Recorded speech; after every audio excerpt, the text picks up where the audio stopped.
నమస్తే, welcome to పూరా local. నేను కృష్ణబాల. ముందుగా ముఖ్యాంశాలు చూద్దాం. ఏపీ సీఎం చంద్రబాబు పోలవరంలో పర్యటన, ప్రాజెక్టు స్పిల్వే పనుల పరిశీలన, జగన్ పై ఫైర్. నిరుద్యోగులు ఆత్మహత్య చేసుకుంటున్నా ప్రభుత్వం పట్టించుకోవడం లేదు. గ్రూప్ 1 మెయిన్స్ కి 1:100 గా ప్రకటించాలన్న హరీష్ రావు. నాకు ప్రజలే వివిఐపీలు, వాళ్లే ముఖ్యం, అసాధ్యం అనే పదం తన డిక్షనరీలోనే లేదన్న ఈటల. జమ్మూ కాశ్మీర్ ఎన్నికల బీజేపీ ఇన్ఛార్జిగా కిషన్ రెడ్డి. త్వరలో జమ్మూ కాశ్మీర్, హర్యానా, మహారాష్ట్ర, జార్ఖండ్లలో ఎన్నికలు. బెంగాల్లో ఘోర రైలు ప్రమాదం, ఎదురెదురుగా ఢీకొన్న ట్రైన్స్, మృతులకు పరిహారం ప్రకటన. ఇక వివరాల్లోకి వెళ్తే, ఏపీ సీఎం చంద్రబాబు పోలవరంలో పర్యటించారు. ప్రాజెక్టు స్పిల్వే పనులను ఆయన పరిశీలించారు. అధికారులను వివరాలు అడిగి తెలుసుకున్నారు. తెలంగాణలోని 7 మండలాలు ఏపీలో విలీనం అవడంతోనే ఆనాడు పోలవరం పనులు చేయగలిగామని చంద్రబాబు తెలిపారు. గత 5 ఏళ్లలో పోలవరం ప్రాజెక్టు చాలా సంక్షోభాన్ని ఎదుర్కొందన్నారు. పోలవరం ప్రాజెక్టుతో కోస్తాంధ్ర జిల్లాలకు నీరు లభిస్తోందని చెప్పారు. నదిని మళ్లించి కడుతున్న ప్రాజెక్ట్ అని, చైనా 3 గార్జెస్ ప్రాజెక్టు కంటే ఎక్కువ నీరు ఈ ప్రాజెక్టు స్పిల్వే నుంచి విడుదలవుతుందని చెప్పారు. 2014 నుంచి 2019 మధ్య పోలవరం ప్రాజెక్టును 72% పూర్తి చేశామని చంద్రబాబు గుర్తు చేశారు. ఇప్పుడు ఇవన్నీ చూసిన తర్వాత ఎన్నేళ్ళు పడుతుందని అడిగాను. ఆ రోజుగానే కంటిన్యూ ఉంటే 2020 ఎండులో పూర్తి అయిపోయింది ప్రాజెక్ట్. ఈరోజు 5 ఏళ్ళు అయిపోయింది. ఇప్పుడు ఎప్పుడు అవుతుందంటే 4 సీజన్లు కావాలంటున్నారు మినిమం. 4 సీజన్లు అంటే 4 ఏళ్ళు. అన్ని సవ్యంగా జరిగితే మళ్ళా ఒక వ్యక్తి రాష్ట్రానికి ఒక శాపంగా ఎట్లా మారుతారు అనేది ఇది ఒక కేస్ స్టడీ. రాష్ట్రంలో ప్రతి ఒక్కరూ ఆలోచించాలి. నేను డిస్కస్ చేస్తాను. ఇంకా మేజర్ కంటూర్స్ మాత్రం నేను మాట్లాడుతున్నా. మామూలుగా చాలా మందికి అర్థం కాదు కానీ సబ్జెక్టు ఇవన్నీ చూసిన తర్వాత నాకు ఫస్ట్ నుంచి టచ్ లో ఉన్నాను కాబట్టి అర్థం చేసుకోగలుగుతున్నాం.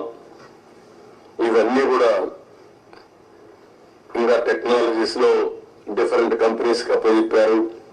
నిరుద్యోగులు ఆత్మహత్య చేసుకుంటున్నా ప్రభుత్వం పట్టించుకోవడం లేదని మాజీ మంత్రి హరీష్ రావు విమర్శించారు. గ్రూప్ 1 మెయిన్స్ కు 1:100 గా ఎంపిక చేయాలి. గ్రూప్ 2లో అదనంగా 2000 పోస్టులు పెంచాలి. పరీక్షల మధ్య 2 నెలల గ్యాప్ ఉండాలి. 2 లక్షల ఉద్యోగాల భర్తీపై జాబ్ క్యాలెండర్ ఇవ్వాలి. హామీ మేరకు 25,000 టీచర్ పోస్టులు భర్తీ చేయాలి. ఈ 5 డిమాండ్లను అమలు చేయకపోతే ఉద్యమం తప్పదు అని హరీష్ రావు స్పష్టం చేశారు. Public service commission chairman Mahender Reddy గారి దగ్గరికి వెళ్తే ఇది మా చేతుల్లో లేదు, ప్రభుత్వాన్ని అడగమని చెప్తున్నారట. ఇవాళ 2 months గ్యాప్ విషయంలో కానీ, పోస్టులు పెంచే విషయంలో కానీ పిల్లలు వెళ్ళి చైర్మన్ గారిని అడిగితే ఇది మా చేతుల్లో లేదు, ప్రభుత్వాన్ని అడగమంటున్నారట. ప్రభుత్వ పెద్దల దగ్గరికి వెళ్ళి కాళ్ళ వేళ్ళ పట్టినా వాళ్ళు స్పందించడం లేదని బాధపడుతున్నారు. ప్రొఫెసర్ కోదండరామ్ గారి ఇంటికి కూడా వెళ్ళాం. సార్ మీరు ఆ రోజు మీరు మాట ఇచ్చారు, గ్రూప్ 2 గ్రూప్ 3 ఉద్యోగాలు 2,000 3,000కు పెంచుతామని మీరే కదా ఆ రోజు మా దగ్గరికి వచ్చి చెప్పారు. మీరే కదా ఆ రోజు రేవంత్ రెడ్డి గారి ఇంటికో బట్టి విక్రమార్క గారి ఇంటికి మమ్మల్ని పంపారు. మళ్ళీ ఇవాళ మీరే బాధ్యత తీసుకొని మాకు ఆ ఉద్యోగాలు ఇప్పియాలని కోదండరామ్ గారి దగ్గరికి వెళ్తే మాకు స్పందన దొరకడం లేదని ఆ పిల్లలు వాపోతూ ఉన్నారు. అందువల్ల నేను కోదండరామ్ సార్ని కూడా కోరుతా ఉన్నా, ఆ రోజు మీరు నిరుద్యోగ యువతి యువకులకు ఎన్నో ఆశలు కల్పించారు. మరి మీ మీద నమ్మకం కొద్దీ వాళ్ళు కాంగ్రెస్ పార్టీకి మీరు ఓట్లు వేయించారు, ప్రచారం చేయించారు. మరి ఈరోజు ఆ బాధ్యత తీసుకోండి. ఆ రోజు నిరుద్యోగ యువతి యువకులకు మీరు ఇచ్చిన బాధ్యత ఈరోజు తీసుకోవాలని కోదండరామ్ గారిని కోరుతా ఉన్నా. ఎందుకంటే మీ మీద ఉన్న గౌరవం కాపాడుకోండి. ఇలా గ్రూప్ 2 ఉద్యోగాలు 2,000 యాడ్ చేయండి, గ్రూప్ 3లో 3,000 యాడ్ చేయండి. అదేవిధంగా 1:100లో గ్రూప్ 1 ఉద్యోగాలకు అవకాశం ఇవ్వండి. మీరు చెప్పారని పిల్లలు చెప్తున్నారు, అది స్టాట్యుటరీ బాడీ, అవకాశం లేదని మీరు చెప్తున్నారు. మరి ఆ రోజు మీకు తెలియదు అది స్టాట్యుటరీ బాడీ అని? ఆ రోజు మీరు 1:100 అవకాశం ఇస్తామని మీరే కదా ఈ పిల్లల్ని రెచ్చగొట్టారు. ఇప్పుడు మహేందర్ రెడ్డి గారి దగ్గరికి వెళ్తేనేమో ప్రభుత్వాన్ని అడగమంటారు, ప్రభుత్వం దగ్గరికి వెళ్తేనేమో అది స్టాట్యుటరీ బాడీ అని ఒకరి మీద ఒకరు చెప్పి పిల్లలకి ఇలా అన్యాయం చేస్తూ ఉన్నారు. దీని మీద తక్షణమే స్పందించాలని, ఈ 5 డిమాండ్లను మీరు వెంటనే ఆమోదించి ఈ రాష్ట్రంలోని నిరుద్యోగ యువతి యువకులకు మేలు చేయాలని, ఇచ్చిన హామీ నిలబెట్టుకోవాలని బీఆర్ఎస్ పార్టీ డిమాండ్ చేస్తుంది. ఒకవేళ మీరు స్పందించకపోతే తప్పకుండా రాబోయే రోజుల్లో ఈ రాష్ట్రంలోని నిరుద్యోగ యువతీ యువకుల మధ్య వాళ్ళ పక్షాన పెద్ద ఎత్తున ప్రజా పోరాటానికి కూడా శ్రీకారం చుడతాం. వాళ్ళకు న్యాయం జరిగేదాకా వాళ్ళకు వెన్నంటి ఉంటామని చెప్పి ఈ ప్రభుత్వాన్ని హెచ్చరిస్తా ఉన్నాం. మాజీ మంత్రి Malkajgiri MP Etela Rajender interesting comments చేశారు. మల్కాజ్గిరి నియోజక పరిధిలో ఏర్పాటు చేసిన ఓ సభలో ఆయన మాట్లాడుతూ ఏ సమస్యకైనా అసాధ్యం అనే పదం నా డిక్షనరీలోనే లేదని ఆసక్తికర వ్యాఖ్యలు చేశారు. నాకు ప్రజలే వీవీఐపీలని, వాళ్ళే తనకు ముఖ్యమని స్పష్టం చేశారు. సమస్య ఎక్కడ ఉంటే అక్కడ నేను ఉంటానన్నారు. తనపై నమ్మకం ఉంచి ఎంపీగా గెలిపించిన మల్కాజ్గిరి ప్రజల కోసం 5 ఏళ్లు పనిచేస్తానని చెప్పారు. కార్పొరేటర్, ఎమ్మెల్యే, ఎంపీ ఎవరైనా సరే ప్రజల కోసమే పనిచేస్తారన్నారు. లోక్సభ ఎన్నికల్లో మల్కాజ్గిరి ప్రజలు పట్టుబడి మరీ తనను గెలిపించుకున్నారని, ఈ విజయం మల్కాజ్గిరి ప్రజలకు అంకితమని ఎమోషనల్ కామెంట్స్ చేశారు. నా 24 సంవత్సరాల రాజకీయ జీవితం ఒక 15 సంవత్సరాలు మీ దగ్గర కలిసింది. ఇదే తెలంగాణ ఉద్యమంలో గారు తెలంగాణ తల్లి చౌరస్తాలో సంవత్సరాల తరబడి ఉద్యమం చేసిన సంవత్సరాల తరబడి చివరికి దాని పేరే తెలంగాణ చౌరస్తాని మార్చుకుని వంట వార్తలు కావచ్చు, దీక్షలు కావచ్చు, రాష్ట్ర రోగులు కావచ్చు, నేషనల్ హైవే సిబ్బంది కావచ్చు, ఇవాళ ఇక్కడ అనేక సమస్యల పట్ల సంపూర్ణమైన అవగాహన ఉంది. కాబట్టి డెఫినెట్గా ఇవాళ వీటికి ఏదో ఒక పరిష్కారం కనుగొనే బాధ్యత నా మీద పెట్టిన ఈ బాధ్యతను పూర్తిగా తప్పకుండా అమలు చేస్తానని భావిస్తున్నాను. 5 ఏళ్లలో కంటికి కనపడిన వాళ్ళు కొంతమంది, ఎన్నికైన తర్వాత దాని ఎంపీ పదవి అలంకారం కోసం భావించిన వాళ్ళు కొంతమంది, బాధ్యత మర్చిపోయిన వాళ్ళు కొంతమంది. పోయినసారి ఎంపీ గెలిపిస్తే ఏసీపీ ప్రజలు ఒక్కనాడు కూడా మన గణనకు రాలేదు, మన సమస్య పట్టించుకోలేదు. ఆయన రాష్ట్ర ముఖ్యమంత్రి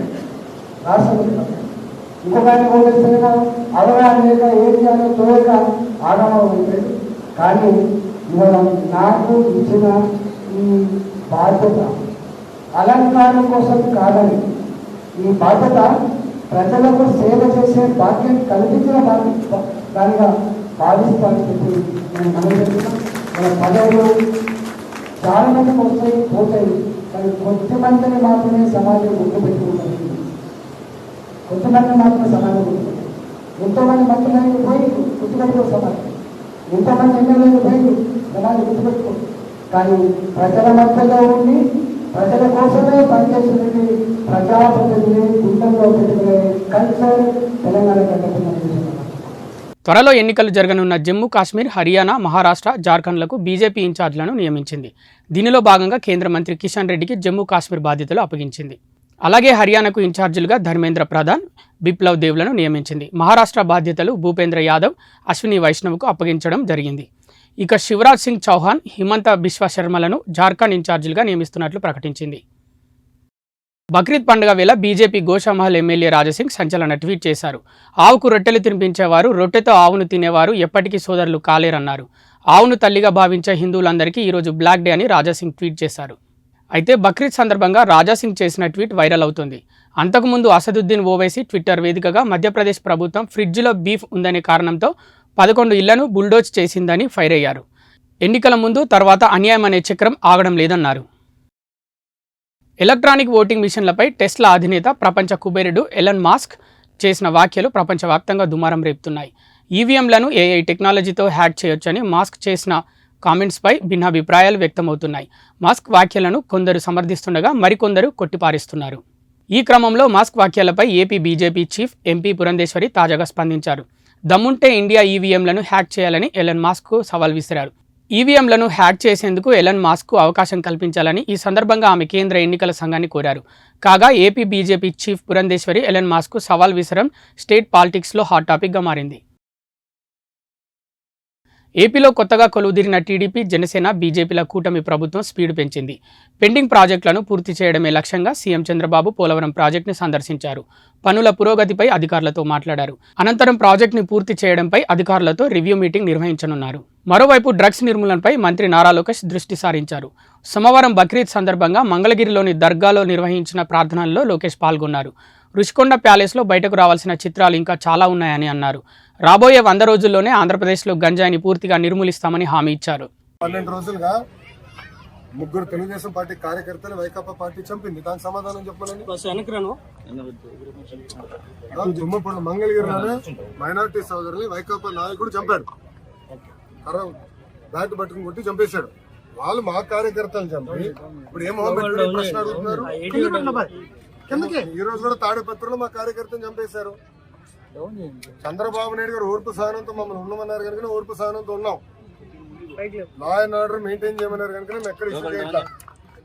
మంగళగిరిలో కూడా లా అండ్ ఆర్డర్ ఉండాలి, నేను ఇష్యూ చేయట్లా. చెప్తున్నా, మిమ్మల్ని అడుగుతున్నా, ఎక్కడండి వైకాపా కార్యకర్త ఎవరు దెబ్బ తగిలింది, ఎవరిని చంపాము, మేము ఒక్కడి జోలికి వెళ్ళాం. మేము వాళ్ళు ముగ్గురు మమ్మల్ని చంపి తిప్పి మా పైన ఆరోపణ చేస్తాం. కరెక్ట్ గా రుషికొండ ప్యాలెస్ బహిర్గతం అయింది ఏంటి సార్? 500 కోట్లు మీరు మొత్తం చూడండి, ఇంకా చాలా ఉందని. ఇంకా ముఖ్యమంత్రి గారు దానిపైన నివేదిక అడిగారు.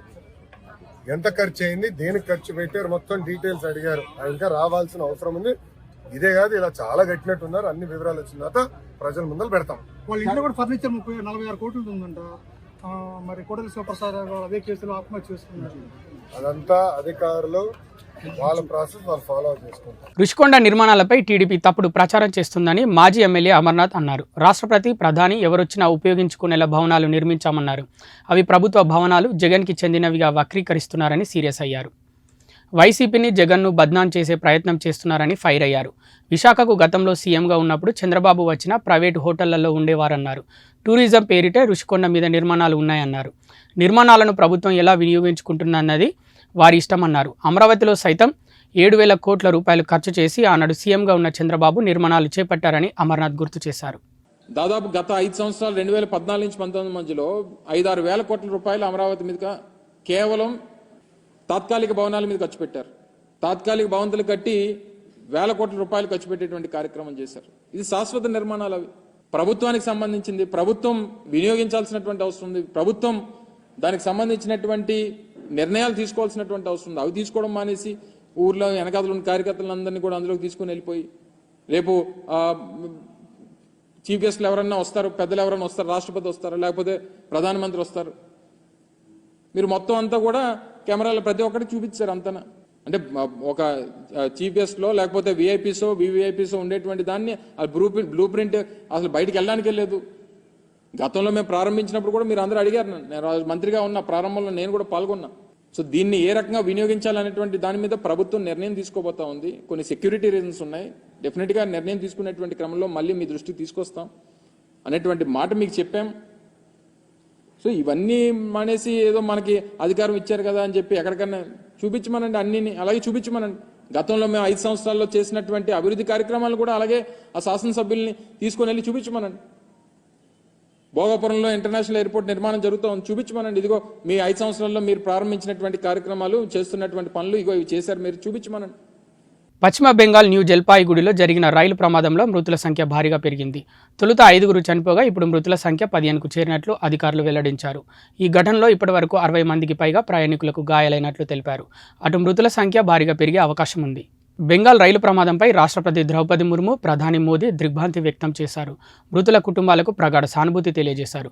క్షతగాత్రులు త్వరగా కోలుకోవాలని ఆకాంక్షించారు. రైల్వే అధికారులతో మాట్లాడి పరిస్థితిని ఎప్పటికప్పుడు సమీక్షిస్తున్నట్లు మోదీ తెలిపారు. ప్రస్తుతం ఘటనా స్థలంలో సహాయక చర్యలు ముమ్మరంగా కొనసాగుతున్నాయన్నారు. రైల్వే మంత్రి అశ్విని వైష్ణవ్ అక్కడికి బయలుదేరినట్లు చెప్పారు. పశ్చిమ బెంగాల్లో రైలు ఢీకొన్న ఘటనలో బాధితులకు ప్రధానమంత్రి కార్యాలయం ఎక్స్గ్రేషియా ప్రకటించింది. ఎక్స్గ్రేషియా పెంపును అశ్విని వైష్ణవ్ ప్రకటించారు. మృతుల కుటుంబాలకు 10 లక్షల రూపాయలు, తీవ్రంగా గాయపడిన వారికి 2,50,000 రూపాయలు, స్వల్పంగా గాయపడిన బాధితులకు 50,000 రూపాయల ఎక్స్గ్రేషియా కంపెన్సేషన్ ఇవ్వనున్నట్లు ప్రకటించారు. హైదరాబాద్లో భారీ వర్షం కురిసింది. ఒక్కసారిగా ఆకాశం మేఘావృతమై భారీ వాన దంచికొట్టింది. భారీ వర్షం కురుస్తుండటంతో ప్రజలు తీవ్ర ఇబ్బందులు పడుతున్నారు. నగరంలోని Jubilee hills, Banjara hills, film నగర్లో భారీ వర్షం పడుతుంది. వర్షం పడుతుండటంతో పలు ప్రాంతాల్లో ట్రాఫిక్ సమస్య నెలకొంది. వర్షం ధాటికి చాలా ప్రాంతాల్లో చెట్ల కొమ్మలు విరిగిపడ్డాయి. పలు ప్రాంతాలు జలమయమయ్యాయి. వర్షం దంచి కొడుతుండటంతో ప్రజలు తీవ్ర ఇబ్బందులు పడుతున్నారు. తెలంగాణ వ్యాప్తంగా నైరుతి రుతుపవనాలు విస్తరించిన నేపథ్యంలో మరో 3 రోజులు వర్షాలు కురుస్తాయని హైదరాబాద్ వాతావరణ కేంద్రం వెల్లడించింది. ప్రజలు అప్రమత్తంగా ఉండాలని వాతావరణ శాఖ హెచ్చరించింది. ఇవి ఇప్పటివరకున్న వార్తలు. మరిన్ని వార్తల కోసం చూస్తూనే ఉండండి పూరా local. Your choice for local voice.